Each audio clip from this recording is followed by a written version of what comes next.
नमस्कार दोस्तों, ऐसा कहा जाता है कि महाभारत के महादानवीर महाशूरवीर कर्ण ने सर्वप्रथम श्राद्ध करने की शुरुआत करी थी।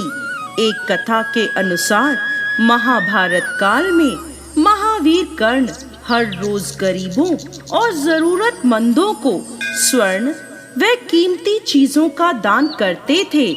लेकिन महाभारत के युद्ध के दौरान जब उनकी मृत्यु हुई और वह स्वर्ग पहुँचे, तब वहाँ उन्हें भोजन के रूप में थाली में हीरे मोती स्वर्ण मुद्राएं आदि परोसे गए। ऐसा भोजन देखकर कर्ण आश्चर्यचकित रह गए। उन्होंने स्वर्ग के अधिपति इंद्रदेव से पूछा, इंद्रदेव, सभी लोगों को सामान्य भोजन दिया जा रहा है, तो मुझे भोजन के रूप में स्वर्ण आभूषण रत्न आदि क्यों परोसे गए हैं? कर्ण का यह सवाल सुनकर इंद्रदेव बोले, हे कर्ण, इस बात में कोई संदेह नहीं है कि धरती पर आप सबसे बड़े दानवीरों में सर्वोपरि थे।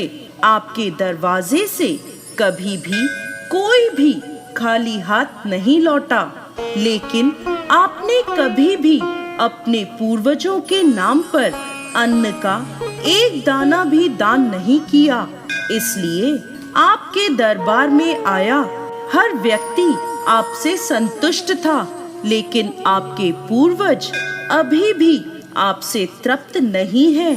इसीलिए आपने धरती पर जिन चीजों का दान किया, स्वर्ग में आपको भोजन के रूप में वो चीजें परोसी गई हैं। तब महावीर कर्ण ने इंद्रदेव से इस समस्या का समाधान पूछा।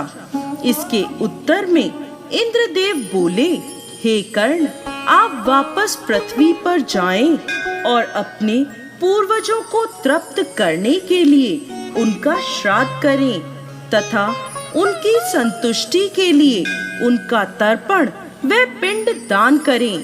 इंद्रदेव के कहे अनुसार महावीर कर्ण वापस धरती पर आए और अपने पितरों का आवाहन कर उनका तर्पण पिंड दान व श्राद्ध किया।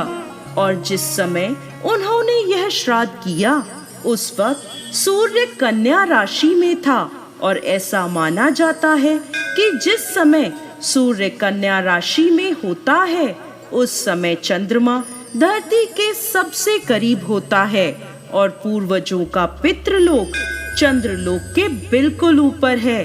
इसलिए यही वह समय होता है जब पितृलोक में बसे पूर्वज धरती लोक में बसे अपने वंशजों से भोजन प्राप्त करने आते हैं।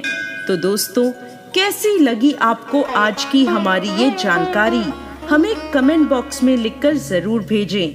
साथ ही साथ आपके अपने चैनल को सब्सक्राइब करना ना भूलें।